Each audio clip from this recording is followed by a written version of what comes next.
والسلام على عباده الذين اصطفى أما بعد فأعوذ بالله من الشيطان الرجيم بسم الله الرحمن الرحيم إن الدين عند الله الإسلام وما اختلف الذين أوتوا الكتاب إلا من بعد ما جاءهم العلم بغيا بينهم ومن يكفر بآيات الله فإن الله سريع الحساب آمنت بالله صدق الله مولانا العلي العظيم وبلغنا رسوله النبي الأمين الكريم ونحن على ذلك لمن الشاهدين والشاكرين والحمد لله رب العالمين یا خدا از بہر جناب مصطفیٰ امداد کن یا رسول اللہ از بہر خدا امداد کن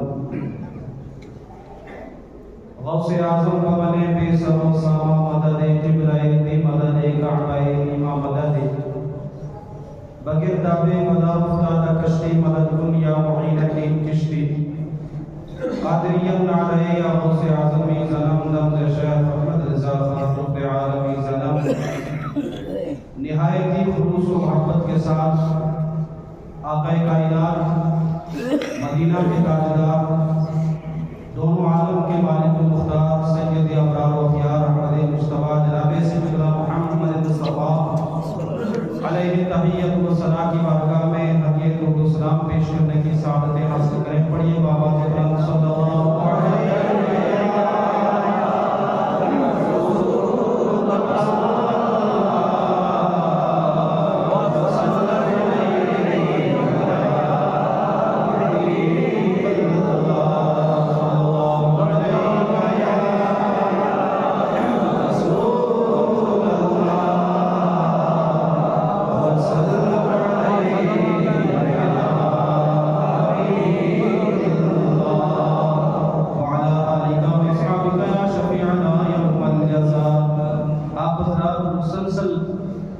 اسلام کی حقانیت کے تعلق سے سوال فرما رہے ہیں.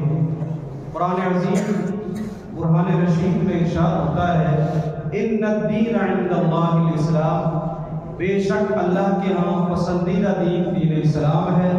وما اختلف الذین اوتوا الکتاب الا من بعد ما جاءهم العلم بغیا بینہم، اور اختلاف نہ کیا جن کو کتاب دی گئی مگر یہ کہ علم آنے کے بعد اپنے مابین حسد کرتے ہوئے.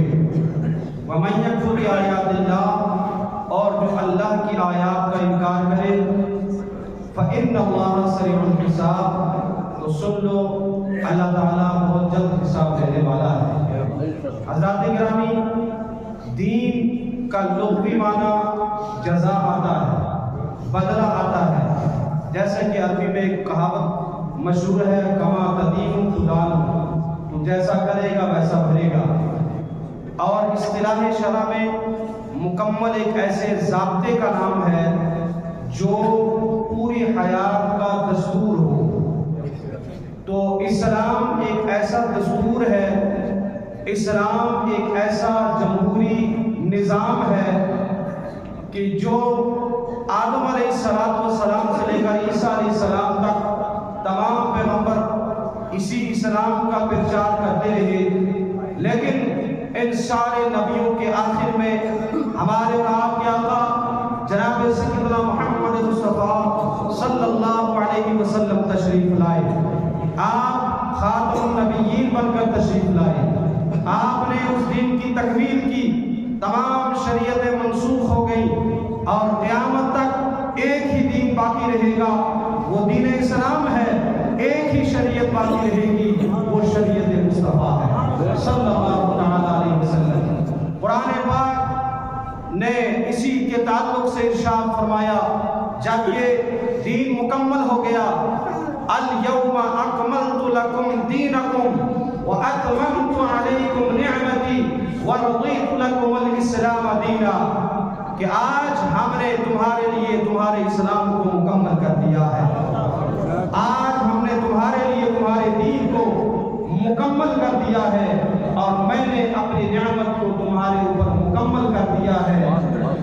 وَرَضِيتُ لَكُمُ الْإِسْلَامَ دِينًا، اور میں تمہارے لیے اسلام کے دین ہونے پر راضی ہوں. سبحان اللہ. تو پتہ چلا کہ رب العالمین العالمین کی رضا نہ دین یہودیت میں ہے، نہ دین نصرانیت میں ہے، نہ دین مشرکین و کفار میں ہے، بلکہ رب العالمین کی اگر رضا چاہتے ہو تو پھر دین اسلام میں آنا پڑے گا۔ اسلام ایک ایسا آفاقی نظام ہے، جب اسلام نے یہ قانون پیدا کیا، یہ قانون بنایا کہ جو عورت جس کا خاوند مر جائے تو قرآن پاک نے کہا والذین یتوفون منکم ویذرون ازواجا یتربصن بانفسہن اربعۃ اشہر وعشرا، کہ جس عورت کے خاوند دنیا سے چلے جائیں، جس عورت کا شوہر دنیا سے چلا جائے، اگر وہ عورت نکاح کرنا چاہتی ہے تو پھر وہ 4 مہینے 10 دن تک انتظار کرے اور اس کے بعد جس سے چاہے ہم عقیدہ سے نکاح کر سکتی ہے۔ لیکن برخلاف اس کے دوسرے ادیان میں ایسا معیوب سمجھا جاتا تھا، لیکن جب عورتوں کی کثرت ہونے لگی اور بیواؤں کا اور مطلقہ کا، جو مطلقہ عورتیں تھیں، طلاق یافتہ عورتیں تھیں، ان کا کوئی پرسان حال نظر نہ آیا تو سب نے بیک زبان کہا اگر کوئی دین ہے تو دین اسلام ہے، اگر کوئی نظام ہے تو نظام مصطفیٰ ہے صلی اللہ علیہ وسلم۔ قرآن نے کہا کہ اگر تم میں سے کوئی چوری کرے تو قرآن کہتا ہے السارق والسارقۃ فاقطعوا ایدیہما جزاء بما کسبا نکالا من اللہ، چور اور چورنی کے ہاتھ کاٹ دو، چور اور چورنی کے ہاتھ کاٹ دو۔ اسلام نے ایک قانون بنایا، دوسرے ادیان نے کہا ہم اس کے اوپر خلاف کریں گے۔ کہا کیا کریں گے؟ کہا ہم چور کو جیل میں ڈالیں گے، چور کو جیل میں ڈالیں گے۔ جب انہوں نے چوروں کو جیل میں ڈالا، اب وہ سوچنے لگے یار چور ہماری روٹی کھا کر پل رہے ہیں، چوروں کو تو آسانی ہو گئی ہے، چور تو چوری کرتے ہیں تو پھر جیل میں آ کر بیٹھ جاتے ہیں، یہ تو الٹا لوڈ جیل والوں پر پڑ گیا۔ اور کہا اسلام میں کیا ہے؟ کہا اسلام میں یہ ہے السارق والسارقۃ فاقطعوا ایدیہما، چور اور چورنے کا ہاتھ کاٹ دو۔ تو انہیں مجبوراً کہنا پڑا اگر کوئی دین ہے وہ دین اسلام ہے، اگر کوئی قانون ہے تو قانون مصطفیٰ ہے، لہذا قانون مصطفیٰ کو فالو کر لو، کسی میں نجات ہے۔ سبحان اللہ سبحان اللہ۔